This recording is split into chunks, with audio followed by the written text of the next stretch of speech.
Hi, I am Allie Camilletti, and you are listening to Snack Leadership. I will be talking about everything leadership, broken down into bite-sized pieces. You will hear what different leadership skills look like in organizations and how they can rise teams up or take them down. I help leaders build resilience and improve performance by bringing awareness to opportunity behaviors in my business. Spark your mindset. I provide leadership and sales coaching, as well as team building and guest speaking. My hope is for you to feel inspiration and to create a spark in your mindset.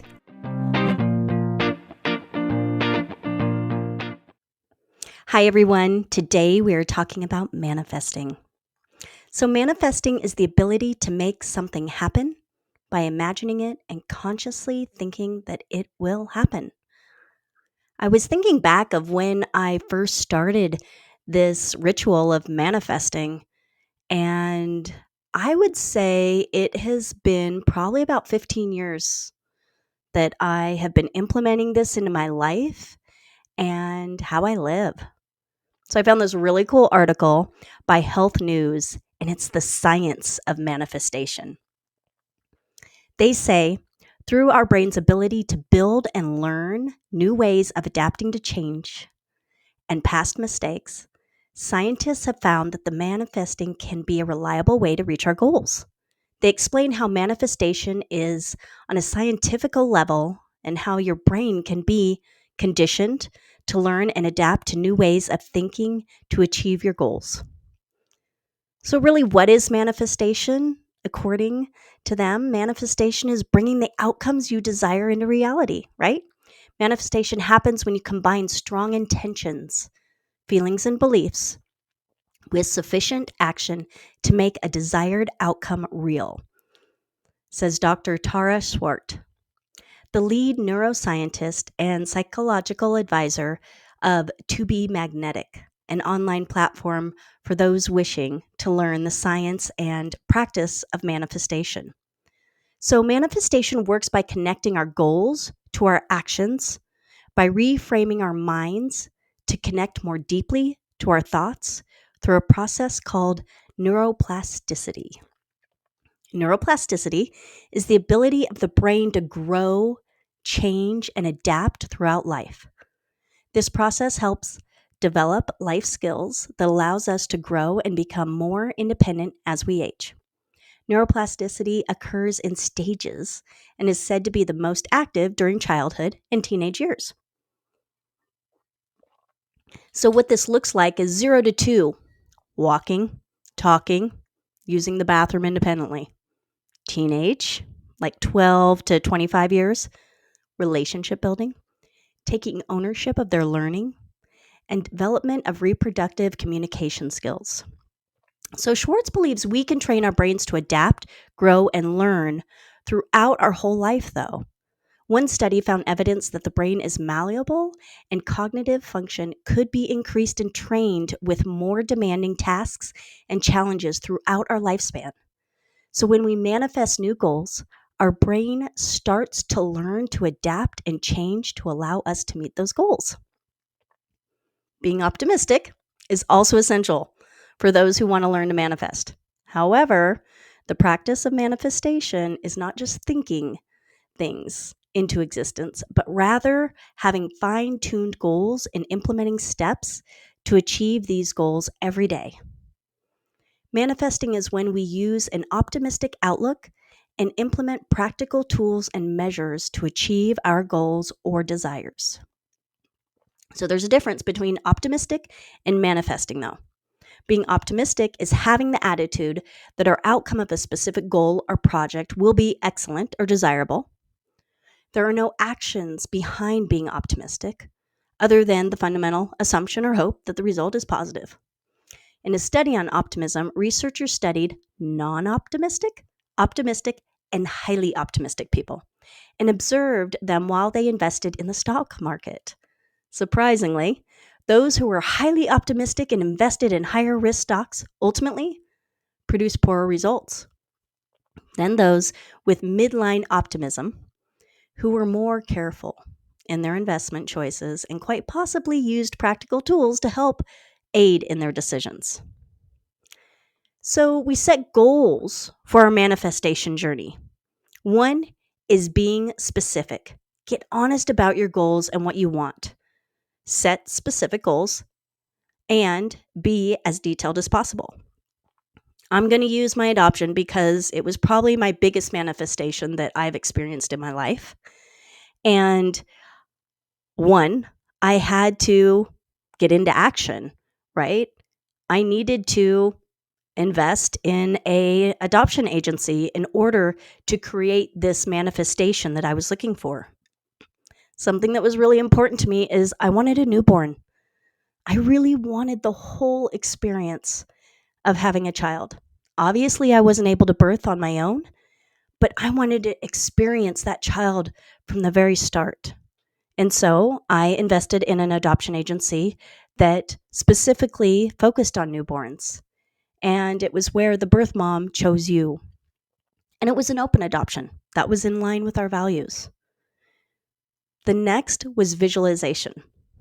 So it wasn't until after Chella came and I was going through my vision boards. I don't know how long I've been doing them, maybe 10 years.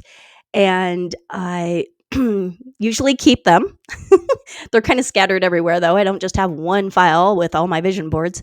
And I noticed that there was a picture, and I always wanted a girl. I just did. It was part of my dream and my manifestation. And there was a picture of this little baby, and it looked so much like her when she was a little baby. I was like, wow.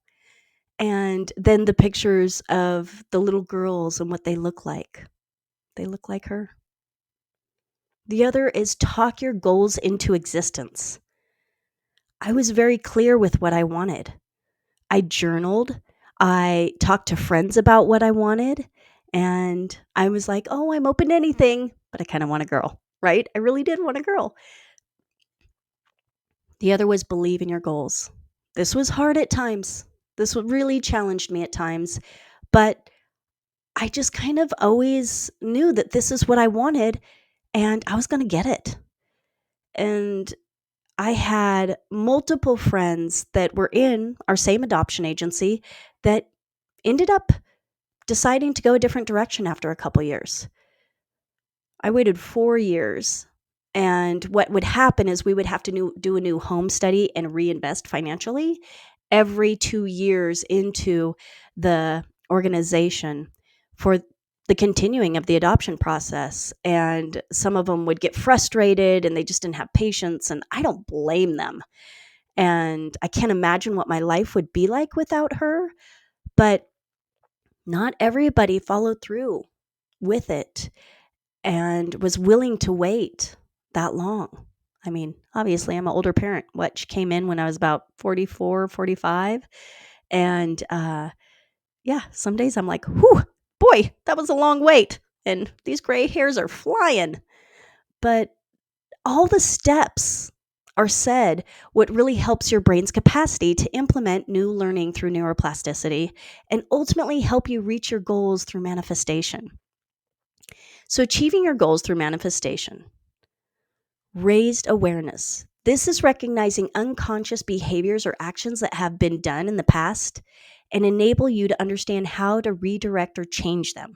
So they use the example of you want to save $1,000, but you continually spend money on things you don't need.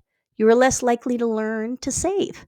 However, if you reframe your mindset and decide to save consciously, you are more likely to meet your goal. I consciously believed that I was going to get Chella. And one of the harder parts was the financial piece. It wasn't easy for us to come up with that money. And so I set into motion what needed to be done. And I want to say probably 2 to 3 years into the process. It was probably 2 years into the process.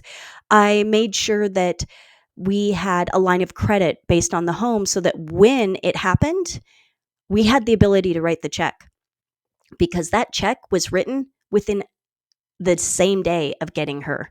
And it was not a small check, I'll just say. And so basically what I ended up doing is I set that up to happen. So focusing your attention, journal or write your goals and manifestations by being mindfully focusing on different scenarios or options without making any physical changes. For example, suppose you are manifesting living a healthier lifestyle. You can write your daily step, goals, and focus on taking the stairs at work instead of the elevator.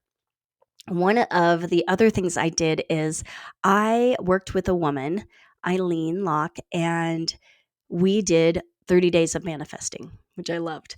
And at first I was like, oh, whoa, how in the world? And she said, Allie, I have yet to work with somebody that didn't manifest at least 28, if not all of them. And so she shared with me what this looked like. And this was personal work that I was doing during this time.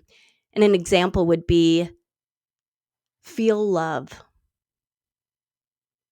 And that's one of my big pieces of like, if you're going to be able to feel love, you can't numb it, right? You've got to not numb that pain to feel the joy. Brene Brown said it, and it's something that has been my biggest motivator of me wanting to feel joy. And so what we did is we wrote a whole list. And she said, every time you feel that or that happens, you put a little heart next to it. And sure enough, and there were 30. The one thing is I will receive flowers. I didn't receive flowers, but she sent me flowers at the end because I was like, that was the only thing I didn't receive. But it was a great experiment that I did with her. So deliberate practice. And that's what we did. It's purposeful and systematical, implementing changes into your life to help meet your goals, right? I was starting to focus on these things. I read every day the entire list and then circled the one that was my focus of the day. And that's how I achieved manifesting 29 out of 30. But then she sent me flowers. So really focusing on it. Got to feel it though, in your heart, just like Shelly and I talked about. So manifestation is a practice you work at daily. It's taking the necessary steps to achieve your goals and making them a tangible reality. I really have manifested so much in my life, and I have so much gratitude for everything I have. I also use the wording though, yet. If something hasn't happened, I'm like, not yet. But that means that there's hope and there's optimism that it's going to happen. So I leave with you a quote by Bob Proctor, big part of The Secret. I encourage you to watch that movie. It was maybe my first introduction into manifestation. Thoughts become things. If you see it in your mind, you will hold it in your hands.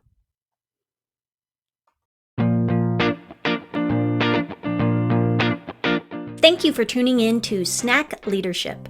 I hope you felt inspiration, motivation, and felt your mindset spark.